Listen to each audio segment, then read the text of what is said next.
girl G, and I know you all have been waiting on me. First off, let me just apologize that this video is coming super duper late. This week just was not good for me, you guys. Like, I just went in a complete kind of like, mental shutdown a little bit. So I had to handle some things. Plus, I'm just dealing with a lot on the home front. Eventually you guys will become privy to, more of my life when I'm ready to start divulging this stuff to you, because I'm sure what I go through, a lot of people out there go through. And on my channel, I really want to eventually get to a point where, I'm conversating with people about, real life shit that's going on, and, how similar most of us really are in our lives. But nonetheless, I just wanted to come and, say thank you guys for just bearing with me. I actually tried to do this video the other day, but then the power wouldn't let me. Something was going on with Texas. Like, everywhere it was storming, power was going out. So that didn't allow me to upload the video. But yeah, I just kind of was like in a little bit of a mental health survivor mode this week. So that's why I just couldn't do the video. Plus, like I said, just family stuff was going on. But nonetheless, I'm here to talk to you guys about Ti&Tiny, the family hustle. We have got to the good episode, the good juicy part of this season, which was the whole Deja bit and talking about her gynecologist visit from T.I. because he thought he did absolutely nothing wrong, and I honestly still think he did nothing wrong. He's just apologizing because he wants Deja to start talking to again. That's my opinion if you ask me. But we're going to talk about it again to the episode. For any of you new people who are viewing my channel, thank you. Welcome to my channel. Make sure you hit that subscribe button so you can join the fam. Y'all see me over here with my little knockoff printer tees. Shoot, like, this is an old ass shirt, and it's got like my basketball team printed on it. Like, and then it was a gift, okay? But it's a sweet gift, all right? Yeah, but nonetheless, let's go ahead and break down this episode, get into it. So we open up with Deja talking to T.I.'s mom. She wants to go check on her because basically T.I.'s not checking up on her. His ego actually thinks that Deja needs to come and talk to him. Ain't that about a bitch? So she goes and talks to her, basically like, okay, how are you feeling? Of course, Deja's feeling embarrassed. She's like, everybody's, making memes. And, she has, of course, inappropriate text messages from men who are perverts and obviously view... Ooh, excuse me. Ooh, whew. Ooh, that came weird. You know how sometimes you burp and it's like stuck in your chest? But yeah, so then Deja's talking about how, of course, there's perverts out there who, are basically looking at her virginity like a token and want to pay to basically have sex with her. Like, T.I. wasn't thinking about that aspect when he thought he was telling his good old dad joke. Like, he wasn't thinking about nothing but making himself look good and feel better for the fact, oh, I'm a dad and I'm going to take care of my daughter. She's always going to be a virgin type situation. So she was telling... T.I.'s mom was telling Deja, like, you need to explain to your dad how you really feel. But Deja, at this point, you guys, you can tell by looking at her, she honestly has probably had a lot of feelings about her dad. The way he's handled stuff, probably handled her before this gynecologist visit. And she's just been holding it in because she just knows who her dad is. I relate to that so much. When you deal with somebody who just thinks they're right all the time, you just don't want to waste your breath. It's like, why am I going to sit there and stress myself out over somebody who's not going to listen? Like, I get it, Deja girl. Trust me. I get it. But she's like, I feel like he should be coming to me. He's the one that messed up. Why are you waiting for me? Like, I'm not doing it. And, T.I.'s mom, she's just, you could tell she's just disappointed in T.I. Honestly, a lot of people are, but they're so accustomed to coddling this man's pride and ego that they don't know how to get out of that mindset of telling, not being able to tell T.I. when that nigga is wrong. Because T.I., you flat out wrong. No matter if your intentions were to protect your daughter as you claim they were, which is a whole bunch of load of BS. But nonetheless, you were dead wrong, bro. You was wrong. You was wrong. You was wrong as two left shoes. So after that, we see Reginae and her mom. They're on the beach talking. And Reginae's basically discussing, like, I don't know what I would do if my dad got involved like that. I was icky just when, my mom told my dad I had, started my period. That's because, those are lady things. Just like, wives and women expect their husbands to talk to their men about men things. As girls, as daughters, it's only assumed that you would talk to your mom about female things, right? So she's like, when my sex life kind of got put out there, my dad called me. The only thing he could say was like, like she knew it was awkward. Because yes, it is awkward for a man to think about his daughter being sexually active. Because in most sexual situations, it's only thought about how sex is the pleasure of a man. Why is it like that? Don't know. But when you're coming from it from that aspect, how, I gotta protect my daughter, like as if she wouldn't be, if she's in a consensual situation, she's saying, okay, I want to have sex too. It's not just, this man got grimy and got into her pants. Like, no, if she's agreeing to it, that means she wants to indulge in the sexual pleasure too. It's not just for the man's or the boys, get off, basically. And that's kind of how you can tell T.I. is viewing it.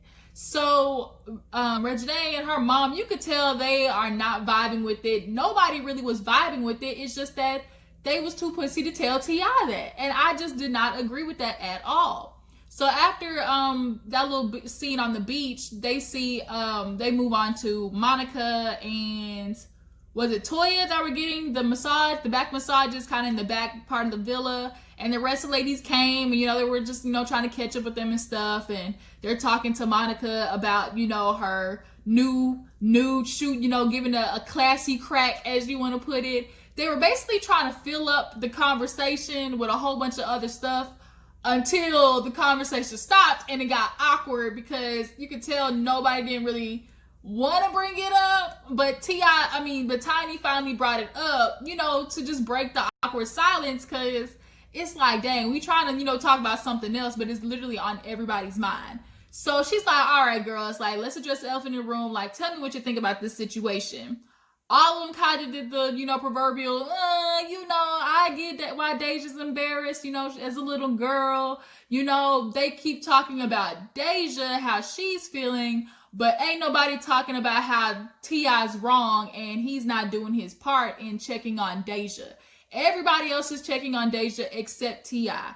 And now Tiny, here she is. She ain't no good. She's worse than a wet piece of bread. Like, Tiny, I get that this nigga did you wrong. You might be scared that he's gonna go out there and mess with whoever again, but that should not keep you from checking him and calling him out when he's gone too far. And granted, Deja is not your kid.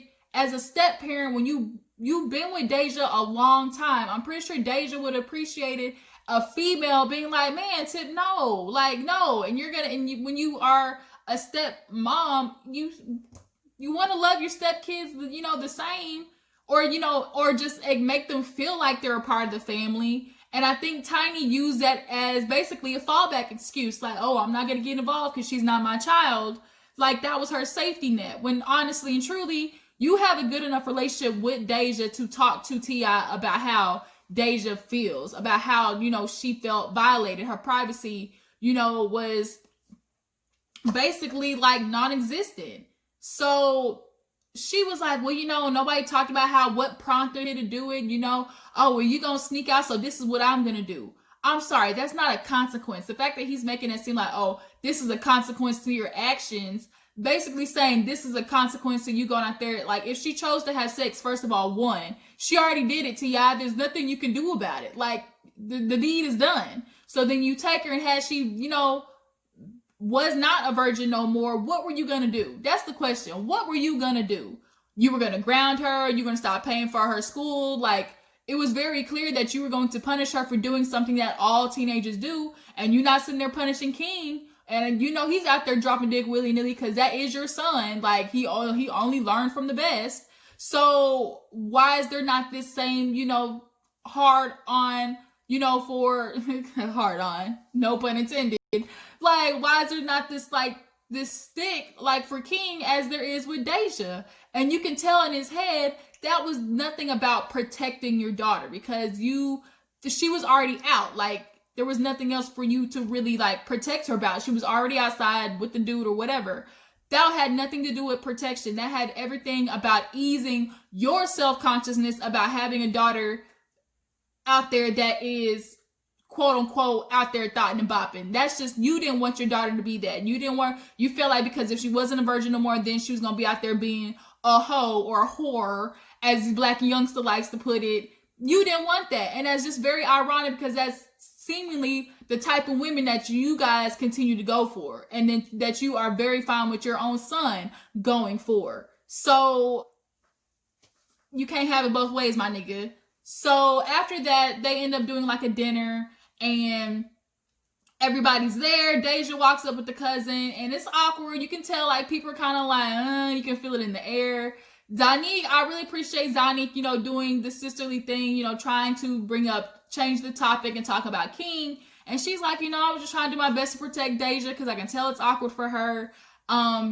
She talks to King about some little girl he's dating. He's like, it's nothing official, but I like her. So then Reginae was like, okay, like, are you talking to her? You want her to come follow you on tour? Like all this type of stuff that, a committed relationship entails. And she's like, and you want to do something. And she was like, Deja kind of like took a joke at it. Like, I didn't even get that far. Everybody knows I didn't even get that far. Like, talking about basically like, wow, King is really out here in these streets. We ain't got no problem with that. But the minute I get somewhere near any action, it's like World War III. So then everybody just kind of like moved on. And then like they would start singing this song like, I want to get drunk. Hey, they low-key was on key. We're not going to sit there and talk about how they didn't harmonize that hoe. So they did that. And then we see T.I. call Deja. So you can tell everybody tensed up, like everybody's butt puckered when he said Deja. So she gets up, walks over there, and then this nigga really had the nerve to try and get on her again, talking about, you need to engage in 18-year-old conversation and 18-year-old things. You are under 21. You need to be a role model for the kids out here. Really, my nigga? So why is Deja responsible for being the role model out here for the kids, first of all, and not y'all? And then secondly, Reginae and Zanique were down there. Are they not supposed to be held to being a role model for the younger kids too? Like, he was really pushing it. Like, that right there just goes to show, like, he's always going to double down on what he does. Like, he would rather just keep finding something else wrong than to suck his pride and ego up and actually talk to Deja. He convinced himself that Deja has no problem. She didn't come talk to me. If she's not talking to me, obviously there's nothing wrong. That's what he kept trying to tell himself to basically ease his anxiety and his angst about knowing that he messed up. He would rather comfort his pride and ego, try to make himself feel better by telling himself there's no issue with Deja when you know your child. Everybody knows how their child reacts to stuff, how their child handles stress. And even the mom later on in the episode was like, we both know Deja's a sensitive child. So if you know that about your daughter, T.I., shouldn't you be aware that, hey, if she's this sensitive and she's not coming to talk to me, then maybe there's something wrong because she isn't talking to me. Like, bruh, I can't with him. I just really can't. And then for everybody around him to not be checking him, especially Tiny, because she wants to be all up on this nigga dick and not tell him when he's wrong out of fear of him running back in the streets and pissing him off. And then partly too, I think she just does not want to be in a battle with T.I. either because she knows her man, he thinks he's right constantly too. So why keep on battling a man that she knows is going to feel the way he feels regardless? Like, she's not going to do it. So I'm confused why all these other people keep waiting for Deja, a teenager and a child at that, to sit there and try to buck up the T.I. and stick up for herself. I think Tiny even said, had Deja went and told him, I don't feel comfortable doing this, and no, like, he would have listened. No, the fuck he wouldn't have.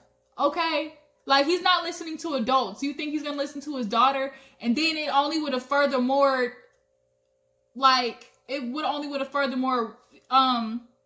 reiterated what he was already feeling, or reinforced what he was already feeling of, she's out there being fast, and now she doesn't want me to take her to daughter. She's obviously out there doing something. That would have been his first thought. Like, why don't you want me to take the test? That means you're out there doing something. That would have been his first thought, period. So Deja's pissed off, like, really, bro, like, really, my nigga, you really gonna sit there and come at me sideways like that, and everybody else is at the end of the table, but you just gonna pick me out? Like, it was a power move. It definitely was a power move because he felt he was slowly losing his power by Deja not talking to him. So he's like, it was such a power move, if you ask me. So everybody's back home in Atlanta, and did they do the thing first, or what did they do first? I think the cousins came and talked to T.I. and Tiny. And I really appreciate the cousins coming to talk to him and basically like, look, we talked to Deja and it ain't right, T.I. Like, you not understanding. He feels, oh, it was just a joke. But it was not just a joke. When you're joking at somebody else's expense, it's not just a joke.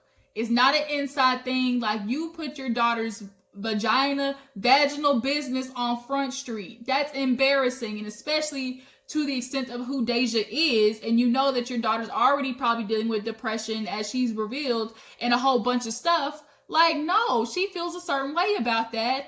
And now, if it's serious to Deja, she hasn't come and talked to me, so I wasn't gonna, read into it just because everybody else was making it a big deal. It clearly is a big deal because she's not talking to you, bruh. Like, I can't believe he kept trying to basically convince himself that he did nothing wrong, and y'all are sitting here waiting on Deja to approach this man when he's the one that fucked up. Like, I am just lost on that logic. And so they're telling him, like, you need to address this with her because at the end of the day, she's a girl who likes to try and sweep things under the rug, and that constantly compounding on somebody's mental state, especially for somebody who's already dealing with stuff that's not healthy. And she's like, and then the last thing I want is for Deja to start resenting you, because as a father, as much as you want to say that you were protecting her, people also forget to think it's not just about physical protection. It's also about mental and emotional protection. And especially for dads, because for dads, they just think of protection of their daughters in the physical aspects. But you didn't protect your daughter's emotions or headspace at all, or mentality or mental space at all. So now she's feeling as a father, like, my dad wasn't protecting me. Like, you're supposed to block me from all of this. We have, public lives. And here you are putting her in the line of fire, all because of a joke and because you wanted to seem all, like I was doing something right. See, I'm a good dad because I make sure my daughter's not a virgin. Make sure my daughter's still a virgin. Like, you were looking for kudos in that situation. And you really did the complete opposite. You did more damage than good. And you did it at, once again, Deja's expense. So now he's like, I get it. Maybe I do need to talk to Deja. And it's like, Tiny, why you sleep next to this nigga in bed? Are you not whispering in his ear something? Like, you're just literally, are you blatantly ignoring this shit too? Out of really, like, you don't want to do this with this man? Like, Tiny is so disgusting. And then that red table talk was such a waste of time. First of all, Jada didn't push hard enough. Where was Willow's ass at? Because had Willow been on there, she really would have gotten T.I.'s. We know she would have had that nigga's nuts constricted, because Willow do not play them games. She asked the real questions.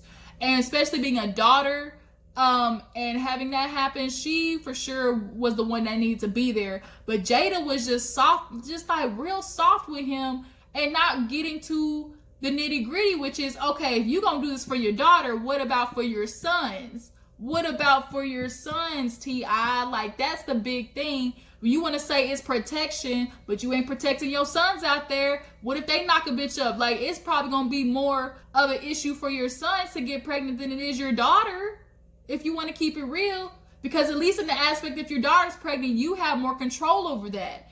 Another girl gets pregnant, like, y'all can't control how much she asks for at court. Y'all can't control how much she's gonna, try to get out of King. Y'all can't control none of that. And the way the court system is working these days, they're falling more in line on the side of the baby's mama. So y'all would have been screwed. But he just had to keep up. Oh, my daughter, she's pure. She's not like these other girls out here that'll be fucking around with. They're not them. But instead of warning her about the niggas that are just like you, might I add, and telling her to stay away from them and how to look out for, the no good niggas, you're just gonna punish her.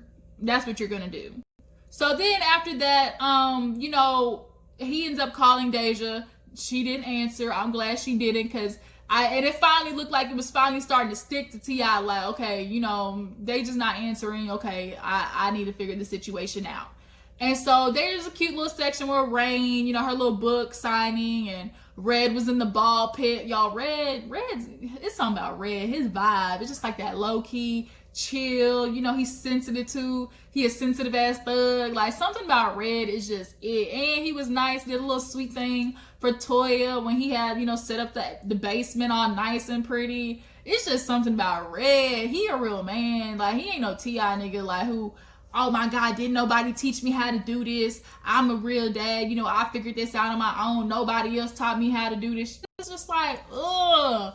This nigga he just makes my skin crawl. And it's so crazy how oblivious I was to this man's logic. Like, growing up, like back then, T.I. didn't seem this bad. He seemed like an intelligent person. But the problem is, when you the smartest one in your group, he made it out. He's the smartest one in his group. He made it out the hood, opened up some businesses, and he hangs around nothing but thugs. And because he's the one who got everything, they look up to him and don't tell him when he's wrong. So then now he goes out into the world doing that same thing. Oh, I'm right, everybody else is wrong. And really, you not. Like, you are not the smartest. You the smartest apple out of your bunch, but not out here in the real world, you're not. And later on in the episode, you ended up having to learn, well, damn, maybe I don't know as much as I thought I would. Or I thought I did.